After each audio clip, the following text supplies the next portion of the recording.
فأنا ناصح لإخواني بالصدع بالحق تبيض وجوههم. السكوت في مسألة الحزبية يضرها، فاصدع بما تؤمر وأعرض عن المشركين.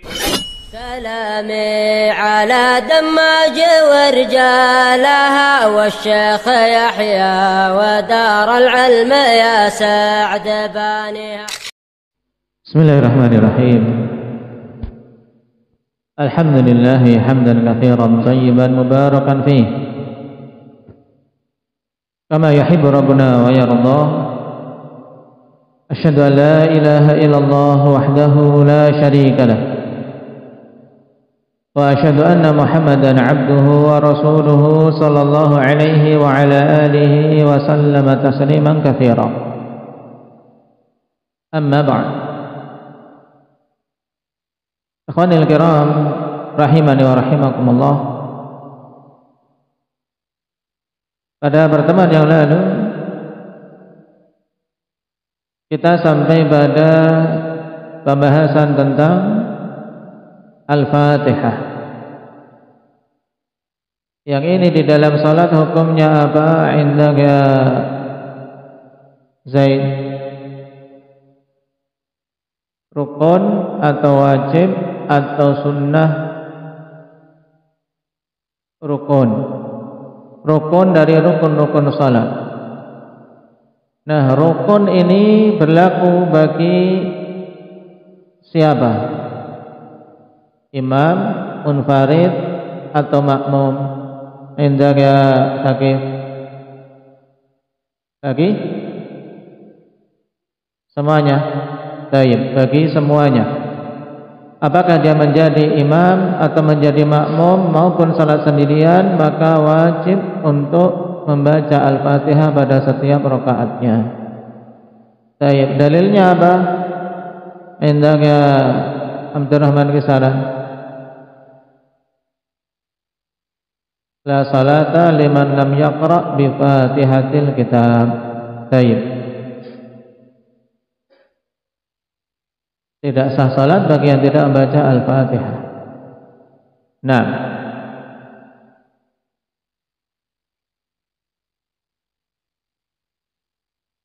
sekarang apa perbedaan antara rukun dan wajib dalam masalah salat?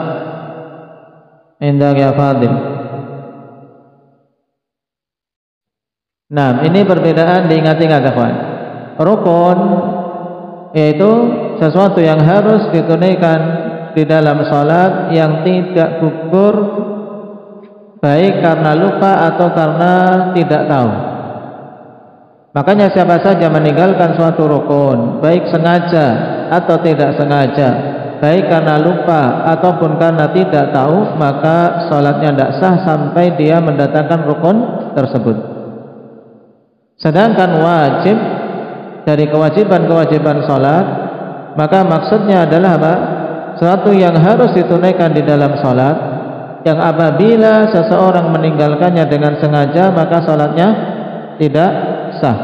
Tapi kalau meninggalkannya karena lupa atau karena jahil, maka hukum salatnya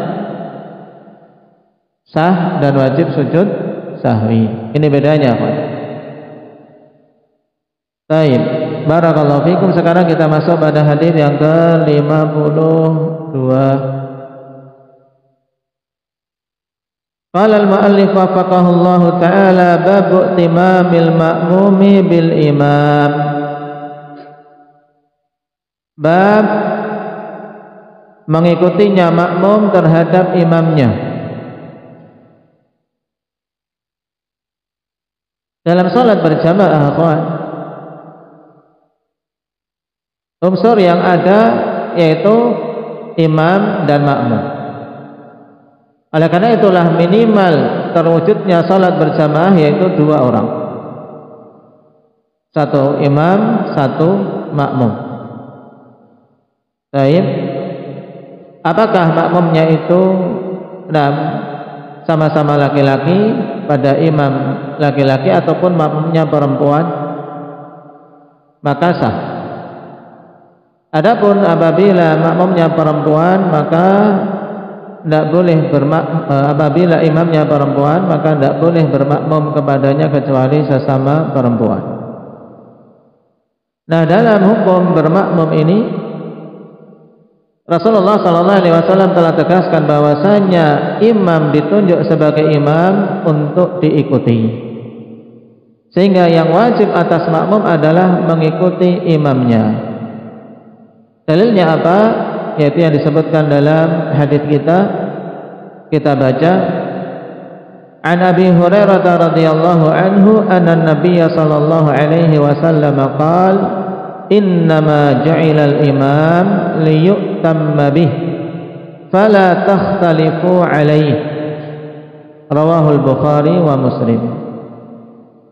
Dari Abi Hurairah radhiyallahu anhu bahwasanya Nabi sallallahu alaihi wasallam bersabda, hanyalah imam itu dijadikan imam liyutamma bih, untuk diikuti. Makanya yang mengikuti namanya apa? Makmum. Tapi perbuatannya namanya iktimam. Orang yang diikuti namanya imam. Ya, baik. Walaupun nama aslinya Muhammad, Zaid atau yang lain, kalau jadi imam namanya imam. Baik. Innama ja'ilal imam liyutamma bih fala takhtalifu alaih, maka kalian jangan menyelisihinya, yaitu jangan menyelisihi imam kalian. Baik. Hadis muttafaqun alaih, ikhwan, yang pada lafaz sempurnanya cukup panjang, di mana Rasulullah sallallahu alaihi wasallam memerinci bagaimana bentuk seorang makmum mengikuti imamnya. Nabi katakan, fa idza kabbara fakabbiru, apabila imam bertakbir maka bertakbirlah kalian. Wala tukabbiru hatta yukabbira, wa idza raka'a farka'u wa la tarka'u hatta yarka'a. Kalimat ini sangat penting untuk dipahami, karena banyak manusia yang bermakmum tapi menyelisihi sunnah tersebut. Rasulullah SAW katakan, fa idza kabbara, apabila imam telah bertakbir, fakabbiru, fa dalam bahasa Arab memiliki makna apa? Tartib ma'at ta'qib, yaitu berurutan tapi apa? Tidak ada jeda. Baik. Karena dalam bahasa Arab 3 huruf ataf memiliki apa? Memiliki makna yang berbeda-beda, yang sangat banyak digunakan dari huruf-huruf ataf apa? Wawu, tsumma dan fa. Baik. Adapun wawu, baik, seandainya dikatakan fa idza kabbara wa kabbiru dengan wawu, nah, maka beda maknanya. Baik.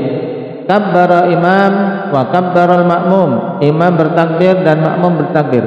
Maka kalau dengan wawu, maka kemungkinannya apa? Banyak. Yang penting imam takbir, makmum takbir, apakah setelahnya atau bersamaan atau sebelumnya, semuanya apa? Tidak masalah ini kalau pakai wawu. Karena makna wawu adalah apa? Menggabungkan secara mutlak, tidak ada yang menunjukkan apakah sebelum atau setelah atau bersamaan.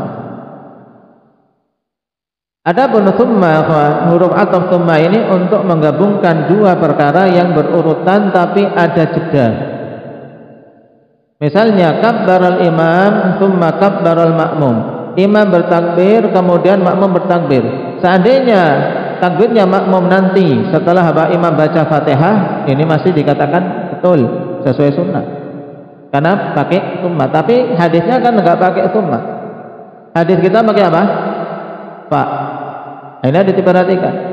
Fa idza kabbara fakabbiru, jika imam bertakbir maka bertakbirlah kalian. Dan fa fungsinya apa? Tadi apa fungsinya fa tadi? Indahnya Abdurrahman Aceh. Tartib ma'a ta'qib. Tartibun ma'at ta'qibin. Ta'qib maksudnya apa? Perbuatan itu langsung dilakukan setelah perbuatan pertama, tanpa ada jeda. Berarti yang sunnah dalam mengikuti imam adalah apa? kapan imam sudah takbir Allahu Akbar, kalimat Allahu Akbar selesai, maka makmum segera apa? Menyusulnya Allahu Akbar. Ini yang paling bagus dalam iktimam. Tidak ketika imam baru mengatakan Allah dia langsung ikut Allah, salah. Taib, atau dengan kata lain tidak sesuai dengan sunnah yang disebutkan dalam hadis ini.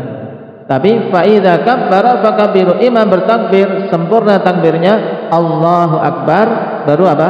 Makmum menyusul tanpa ada jeda lama. Taib, tanpa ada jeda lama dia menyusul, fakabbiru, maka bertakbirlah kalian. Kemudian Nabi pertegas lagi, wala tukabbiru hatta yukabbira, jangan kalian bertakbir sampai imam bertakbir.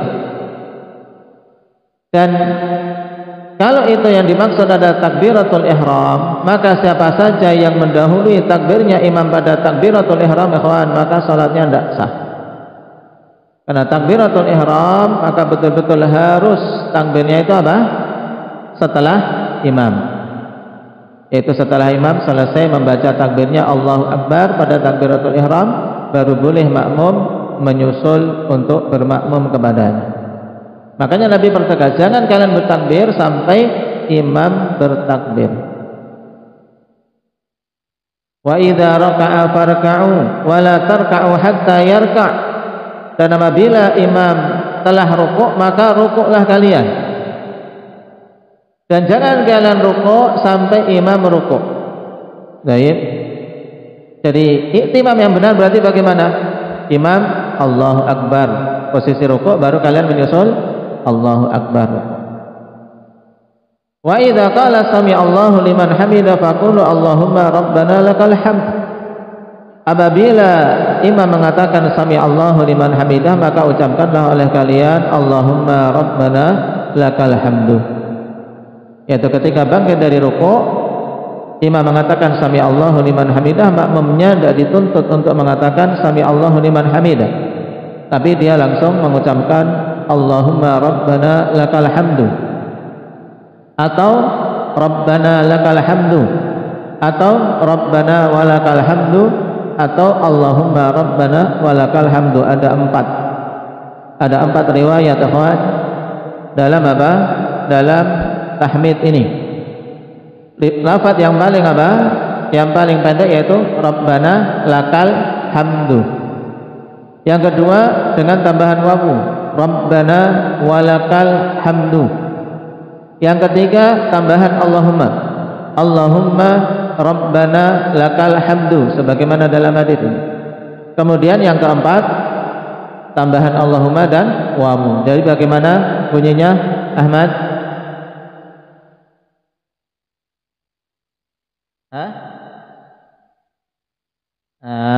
Makanya diperhatikan, jangan main pulpen.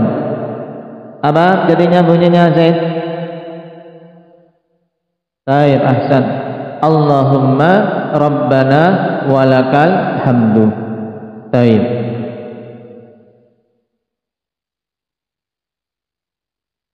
Wa idza sajada fasjudu, dan apabila imam sujud, maka sujudlah kalian, wala tasjudu hatta yasjud.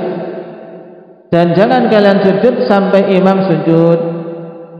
Dan dalam masalah sujud ini telah datang juga dari hadis Al-Bara' bin Azib yang menunjukkan pengamalan para sahabat yang ternyata kalau kita perhatikan dalam jamaah kaum muslimin ketika mereka bermakmum banyak yang menyelisih sunnah tersebut. Yaitu apa? Makmum jangan bergerak dulu sampai imamnya menempelkan jidatnya di lantai.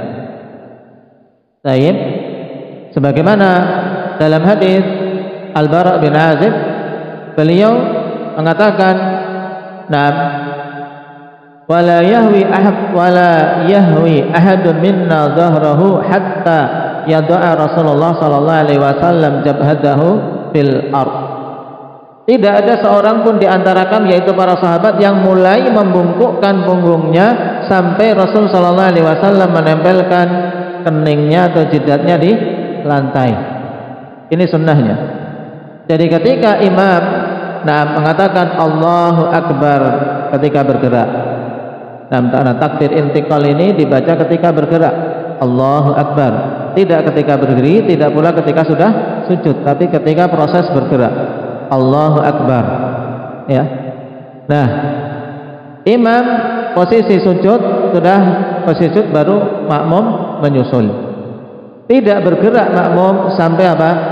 Kening imam menempel di lantai. Ini sunnahnya dalam bermakmum, sebagaimana sabda Rasul sallallahu alaihi wasallam, "Wala tasjudu hatta yasjud." Jangan kalian sujud sampai imam sujud. Cuman muskilahnya akhwan antum kalau salat di luar, salat di masjid-masjid umum, mau sunnah ini antum tunaikan baru mau bergerak imam sudah naik dari sujudnya ya.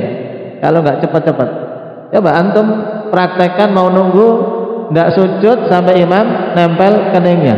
Ya, Allahu Akbar, imam nempel keningnya, antum baru mau nyusul untuk sujud, imam sudah duduk, ya kan? Sujud, antum sujud, imam duduk, mau bangkit dari duduk, dari sujud, imamnya sudah sujud lagi, nggak dikejar-kejar. Ini muskilah. Nah, daib ketika kita bermakmum dengan imam-imam yang pakainya apa? Pakai mesin jet, ya. Daib yang cepat, nah, kilat. Maka kita bersyukur pada Allah Subhanahu wa taala, kawan. Nah, kalaulah tidak ada nikmat pada masjid-masjid sunnah kecuali kita bisa menunaikan salat-salat berjamaah sesuai sunnah, itu sudah cukup, apalagi kenikmatan-kenikmatan yang lain. Kalau tidak ada nikmat kecuali itu saja, dan kita bisa salat di masjid-masjid sunnah, di masjid-masjid kita sendiri sesuai sunnah, tidak ada keutamaan kecuali itu, maka itu cukup untuk betul-betul kita bersyukur pada Allah Subhanahu wa taala atas keberadaan masjid-masjid sunnah. Apalagi di sana keutamaan-keutamaan yang lain yang banyak yang tidak akan kita dapati pada selain masjid-masjid sunnah. Nah, majalisul ilm dan yang lainnya, di mana kita bisa menegakkan sunnah-sunnah Nabi sallallahu alaihi wasallam. Maka kita memohon pada Allah Subhanahu wa taala agar Allah Subhanahu wa taala jadikan kita sebagai pemakmur masjid-masjid sunnah. Sebagaimana pula kita mendoakan kepada siapa saja yang ikut andil dalam terwujudnya masjid-masjid bagi ahli sunnati wal jamaah. Wa jazahumullahu khairan 'anil islami wal muslimin.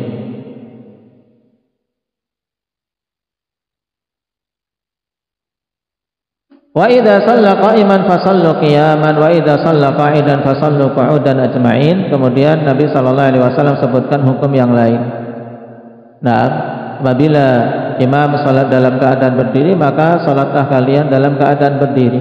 Dan apabila imam salat dalam keadaan duduk, maka salatlah kalian dalam keadaan duduk secara keseluruhan.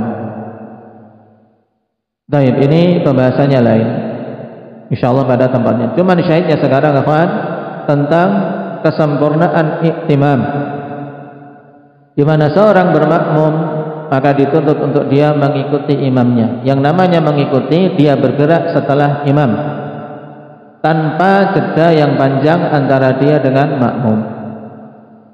Baik.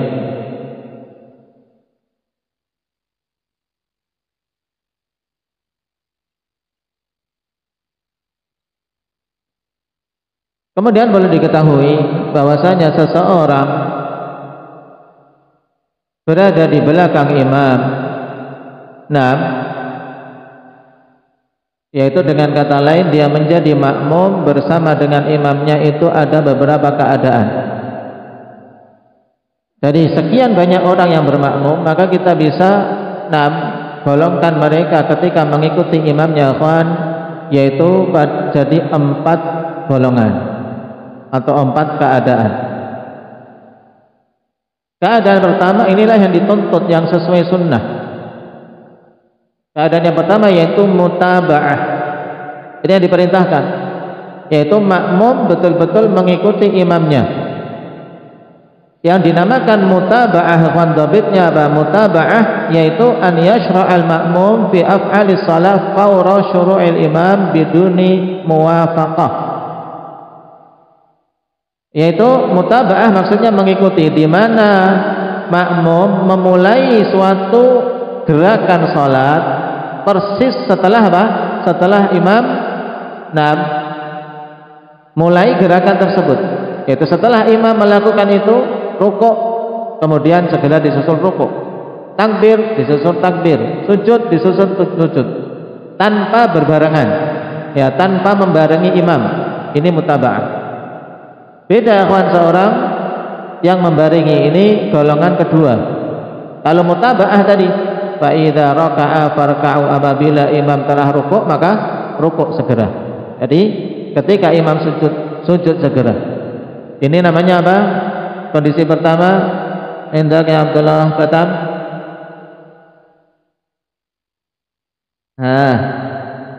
Konsentrasi. Apa Rehan namanya? Mutaba'ah. Kondisi yang pertama yaitu kondisi mutaba'ah. Kondisi yang kedua, muwafaqah. Muwafaqah yaitu kondisi makmum membarengi gerakan imam, berbarengan. Baik, ini namanya apa? Muwafaqah. Makmum berbarengan dengan gerakan imam. Di mana imam mau bergerak rukuk, dia bareng juga rukuk. Sujud juga bareng sujud. Bangkit dari sujud bareng bangkit dari sujud. Nah, ketika berbarengan seperti ini, akhwan, hukumnya bagaimana? Baik, dikatakan oleh Ibnu Qudamah rahimahullah taala, mayoritas para ulama mengatakan makruh. Baik, makruh perbuatan yang demikian. Dan di antara dalil yang menunjukkan tadi, fa idza sajada fasjudu wa idza raka'a farka'u, menunjukkan dituntut setelahnya, bukan berbarengan. Dan juga lebih jelas lagi dalam hadits Bara' tadi, walam yahni minna ahadun zahrahu hatta yaqa'a Rasulullah sallallahu alaihi wasallam sajidan. Tidak ada seorang pun yang membungkukkan punggungnya di antara kami sampai Nabi betul-betul telah sujud, yaitu meletakkan keningnya di lantai. Baik.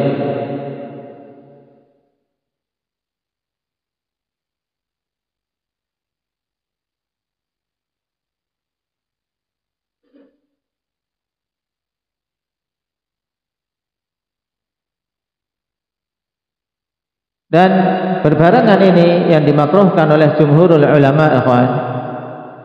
Makruh di sisi jumhurul ulama yaitu pada gerakan-gerakan yang zahir. Makruh pada gerakan-gerakan yang zahir kita membarengi imam, seperti rukuk, sujud, berdiri, duduk. Adapun hal-hal yang tidak zahir seperti bacaan di dalam salat, maka tidak mengapa untuk seseorang membacanya sebelum imamnya atau berbarengan dengan imamnya, kecuali dua hal, yaitu apa? Takbiratul ihram dan salam. Ini diingat. Baik. Jadi muwafaqah, sekarang kita kembali ke muwafaqah. Apa tadi muwafaqah, Mbak Suhaib? Yaitu makmum membarengi imamnya. Hukumnya apa?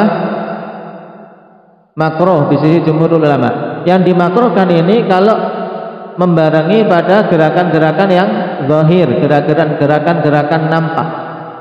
Baik, gerakan-gerakan nampak, yaitu ketika apa? Rukuk, bangkit dari rukuk, sujud, bangkit dari sujud, duduk, dan seterusnya. Ini kan zahir. Kalau membarengi imam hukumnya makruh. Baik. Adapun kalau bacaan, maka ini tidak ada kemakruhan padanya. Boleh-boleh saja saat ada yang seorang bacaannya kok bareng. Misalnya baca Al-Fatihah, kita bareng bacaan imam, boleh. Kemudian kita baca zikir Subhana Rabbiyal Azim bareng imam, tidak masalah. Baik. Nah, ini kalau dari sisi bacaan, dikecualikan dua yang nggak boleh membarengi imam, yaitu bacaan takbiratul ihram dan bacaan salam. Kenapa? Karena takbiratul ihram dan salam itu harus dibaca setelah imam. Kenapa? Karena kalau seorang membarengi imam takbiratul ihram, imam belum masuk ke salat secara sempurna, dia sudah ngikut. Bagaimana? Tayyib, nggak bisa. Tayyib nggak akan masuk. Seperti seorang mau ikut naik bis tapi pintunya belum kebuka sama sopirnya, ya dia belum bisa masuk. Dan untuk dia masuk ke jamaah, imamnya harus harus sudah masuk dulu. Jadi takbiratul ihram harus dibaca setelah imam. Kemudian juga salam akhwan, untuk keluar dari sholat kita, maka harus setelah salamnya imam. Minimal imam sudah salam yang pertama, yaitu salam yang ke kanan, baru makmum boleh salam. Dan yang sempurnanya, yang utamanya adalah menunggu sampai imam salam yang kedua. Nah, salam yang ke kiri, baru makmum mengikuti mulai salam. Baik, ini diingat-ingat. Kondisi muwafaqah. Adapun kondisi yang ketiga as-sabqu, yaitu kondisi mendahului, di mana makmum mendahului gerakan-gerakan imam. Misalnya rukuknya makmum sebelum rukuknya imam, sujudnya makmum sebelum sujudnya imam. Maka hukumnya Hukumnya haram di sisi keseluruhan ulama. Baik. Bahkan sebagian ulama mengatakan ini masuk dalam dosa besar. Masuk dalam dosa besar. Kenapa? Karena diancam dengan ancaman keras orang-orang yang jadi makmum tapi dahului imam. Jadi makmumnya tidak ikhlas. Nah, ingin jadi makmum tapi nggak mau ngikuti imam. Jadi makmum ya harus ridho untuk ngikut imamnya. Nah, baik. Kalau mendahului imam haram, terjatuh dalam dosa besar. Kenapa? Karena Nabi SAW mengatakan, inni imamukum fala tasbiquni birruku' wala bisujud wala bil qiyam wala bil insiraf. Aku ini imam kalian, jangan kalian mendahuluiku dengan ruku', jangan dengan sujud, jangan dengan berdiri, jangan dengan salam. Jadi tidak boleh mendahului imam. Ini jelas menunjukkan haramnya. Lalu mana yang menunjukkan ini dosa besar? Nabi mengatakan, "Ama yakhshal ladzi yarfa'u ra'sahu qabla al-imam an yuhawwilallahu ra'sahu ra'sa himar." Tidakkah takut orang yang mengangkat kepalanya sebelum imam untuk diubah kepalanya menjadi kepala keledai? Ini ancaman. Konteks yang seperti ini menunjukkan keharamannya tidak biasa-biasa. Keharaman yang di atas biasa. Berarti dosa besar. Nah, baik.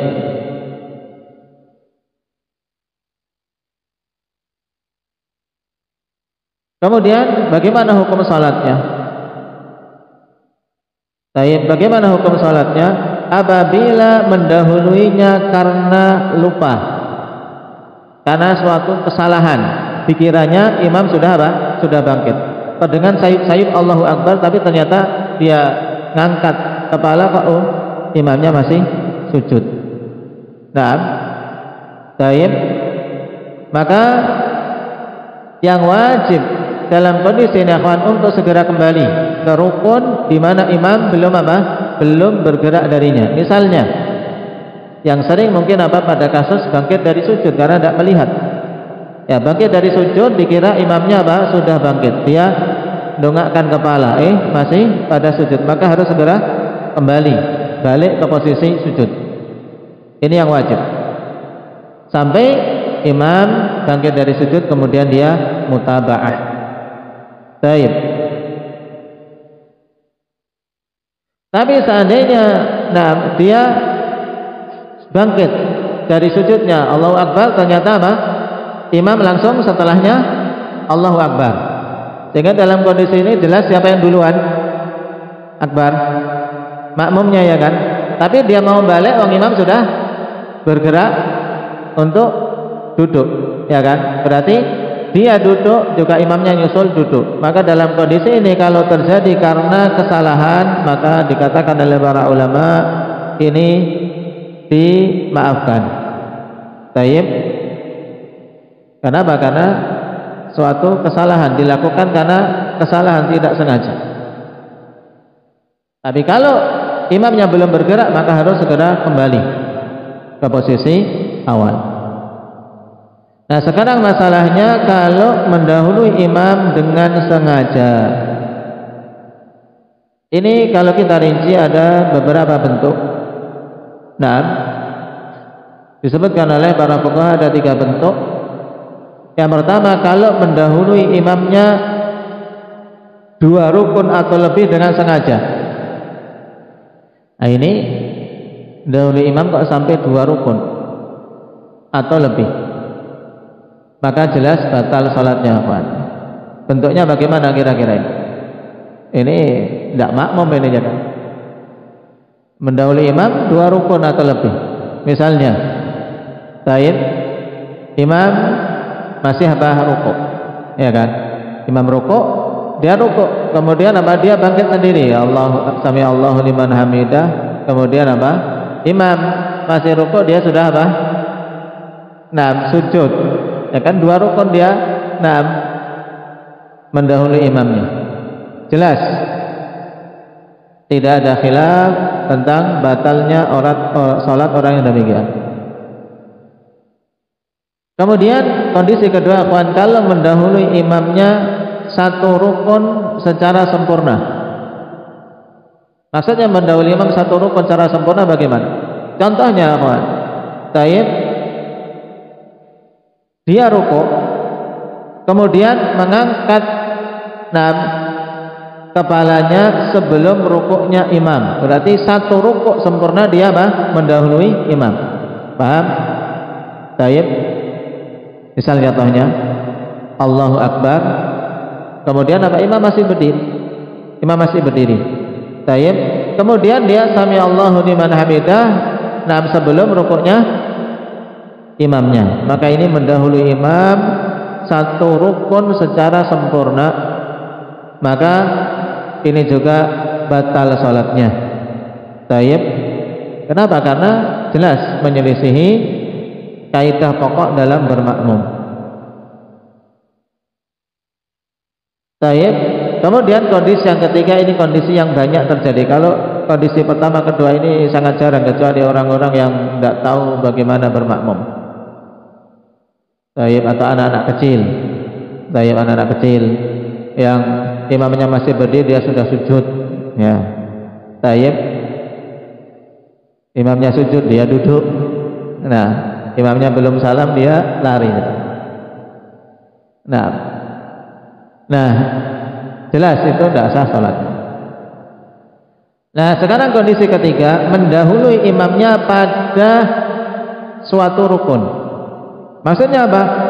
Dia bergerak ke rukun tersebut, mendahului imam, kemudian baru imam nyusul untuk melakukan rukun itu, dan si makmum tadi masih berada pada rukun tersebut. Contohnya, nah, berdiri. Kemudian misalnya imam sudah baca selesai. Nah, makmum sudah ancang-ancang, ini sudah selesai. Wa amma bi ni'mati rabbika fahaddits. Nah, langsung imam lagi narik nafas, dia sudah apa? Allahu Akbar. Nah, Allahu Akbar sudah ke rukuk, imamnya masih berdiri, masih tarik nafas, baru Allahu Akbar, imamnya nyusul. Nah, maka ini yang dimaksud kondisi ketiga. Taib. Mayoritas para ulama pada kondisi ini tidak batal dan dikategorikan masih mendapatkan salatnya, kawan, selama masih bisa bergabung bersama imam pada rukun tersebut. Taib. Ini pendapat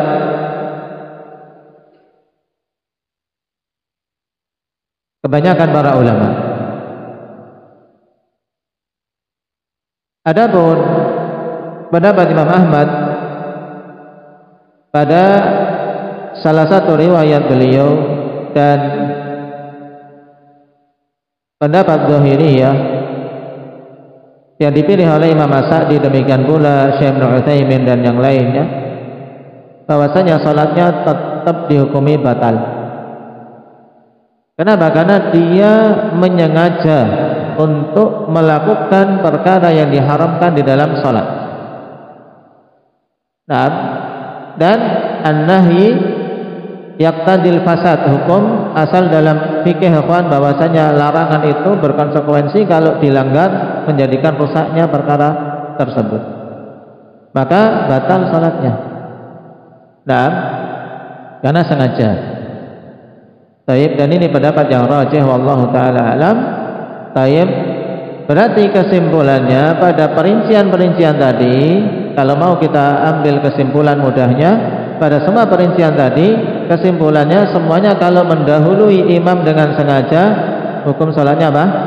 Batal. Ya, hukum salatnya batal. Baik.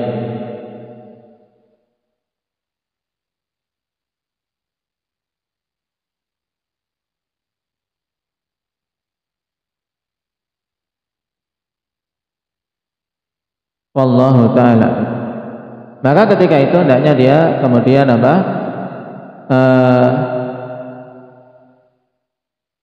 Mengulangi iktimamnya dari awal masuk ke sholat, kemudian apa? Menyusul imamnya.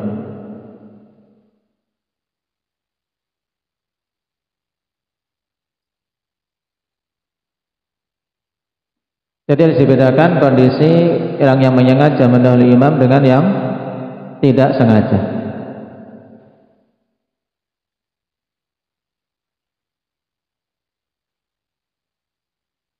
Kemudian kondisi yang keempat, yang terakhir, yaitu terluputkan, yaitu ketinggalan, ya ketinggalan dari imamnya, al-fawad istilahnya, kondisi ketinggalan dari imamnya. Baik. Nah, ketinggalan ini kemungkinannya karena satu udzur, misalnya karena ngantuk, atau karena apa?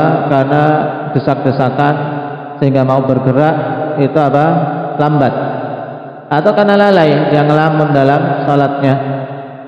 Baik. Atau karena saking cepatnya imam, macam-macam. Baik. Atau ketinggalan tanpa udzur. Baik. Nah, berarti butuh dirinci hukumnya. Kalau ketinggalan karena suatu udzur, nah ini ada tiga keadaan, kawan. Ketinggalan karena udzur. Yang pertama, ketinggalan dari imamnya satu rukun. Nah, kalau ketinggalan imam satu rukun, maka segera dia mengejar. Ya, segera dia mengejar, kemudian mengikuti imamnya, dan ini tidak mengapa karena dia sudah bisa mengejar imamnya.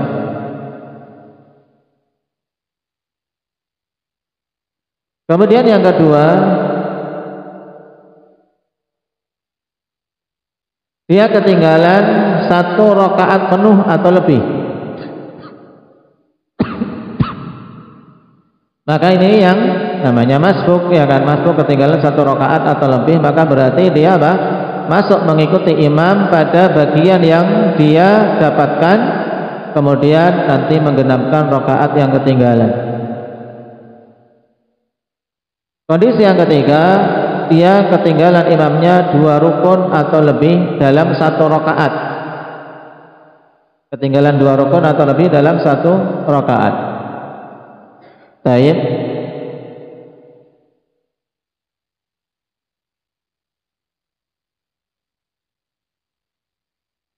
Maka di sini khilaf di kalangan para fuqaha. Imam Ahmad mengatakan rakaat tersebut tidak dihitung, yaitu tidak dihitung dia apa?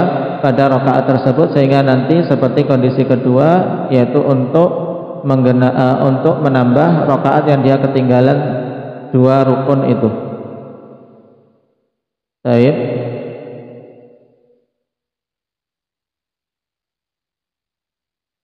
Adapun Imam Malik dan Al-Auza'i maka mengatakan bahwasanya dia sholat mengejar, ya, melakukan apa yang ketinggalan, kemudian mengejar sampai mendapatkan imamnya. Dan mana yang lebih utama dalam hal ini, ya kawan? Dalam hal ini yaitu wama adraktum fasallu wama fatakum fa'atimu. Yang kalian dapati dari imam maka langsung pada posisi itu. Ini kalau dia baru masuk, dapati imam sujud, ya, kemudian dia berdiri baca Al-Fatihah, ngejar rukuk, berdiri, kemudian sujud, aku dapat. Enggak, ya, bukan mengejar seperti itu. Nah, tapi kalau di dalam sholat ini masalahnya, dia sudah masuk di sholat, kemudian dia apa? Misalnya sujud lama, dia tenang gitu. Nah, antara ngantuk tapi nggak tidur, ngantuk nggak kedengaran imamnya, dia sujud terus. Padahal imam sudah apa? Sudah duduk di antara dua sujud, kemudian sudah sujud lagi. Kemudian Allahu Akbar pada sujud kedua dia baru sadar. Allahu Akbar, lupa naik. Nah, kalau imamnya sudah naik. Dalam kondisi seperti ini, maka pengamalan pendapat pertama itu lebih mudah, Pak. Yaitu apa? Dia ikut naik, tapi nanti rakaat yang tadi dihitung enggak dihitung, paham? Kemudian setelah selesai dia sujud sahwi. Selesai berarti dia hilang satu rakaat. Karena apa? Sujudnya rakaat itu cuman satu tok, ya kan? Karena dia sujud panjang, ternyata imam sudah dua sujud. Kemudian imam bangkit, dia baru sadar ikut bangkit. Maka berarti rakaat ini tidak dihitung. Maka setelah imam salam, dia bangkit untuk mengganti rakaat yang tadi dia apa? Dia sujudnya cuma satu. Ganti satu rakaat penuh seperti seorang masbuk. Kemudian salam, kemudian nanti sujud sahwi setelah salam. Nah, wallahu ta'ala. Adapun kalau seorang menyengaja, maka yang rajih batal salatnya. Taib, apabila dia ketinggalan dua rukun atau lebih, maka batal salatnya. Nah, demikian pula kalau ketinggalan satu rukun penuh juga batal salatnya. Kenapa? Karena menyengaja untuk tidak mengikuti imam sampai ketinggalan satu rukun penuh atau lebih, itu sudah batal. Tapi kalau ketinggalan rukun kemudian dia mengejar masih mendapati imam di rukun itu, maka tidak masalah. Misalnya kawan, kondisi seorang baca Fatihah. Taib, kondisi seorang baca Fatihah. Dan kita sudah mepet baca Al-Fatihah. Nah, baca baru ihdinas shiratal mustaqim, imam sudah apa? Sudah takbir untuk rukuk. Nah, kan tinggal sedikit selesaikan. Nah, biasanya segini cukup untuk dia mengejar imam. Maka imam posisi rukuk, kemudian dia sudah waladhdallin, amin, langsung segera menyusul rukuk bersama imam, dapat rukuknya imam walaupun sedikit, kemudian ternyata imam sudah bangkit. Kemudian dia baca zikir rukuk dan bangkit. Ini sah yang seperti ini karena mendapati rukun tersebut walaupun telat. Baik. Tapi kalau seorang khawatir kalau menggenapkan, ya, kalau dia menyempurnakan bacaan Al-Fatihah ternyata imam nanti akan bangkit dari rukuk, karena apa? Dia tahu imam ini cepat, ya. Imam ini cepat, aku tidak nyandak kalau baca Al-Fatihah sempurna. Nah, maka kemudian dia langsung ikuti imam, segera mengikuti imam. Nah, maka tidak mengapa yang demikian. Dan Syekh Ibnu Utsaimin rahimahullahu taala, demikian pula tarjih dari Syekh Hasan Basyu'aib hafizahullahu taala, yang demikian kondisi ma'dzur karena tidak mendapati waktu untuk baca Al-Fatihah tetap dihukumi dapat rakaat tersebut. Dan khilaf kuat dalam masalah Fatihah tersebut, wallahu taala alam. Nah, ini kaitannya dengan kondisi makmum, ikhwan, ketika mengikuti imamnya diingat-ingat. Karena ketika bermakmum terkadang muncul kasus-kasus yang seseorang bertanya-tanya tentangnya, dan semuanya sudah kita rangkum dalam bentuk-bentuk tadi insyaallah taala. Wallahu taala walhamdulillahirabbil alamin.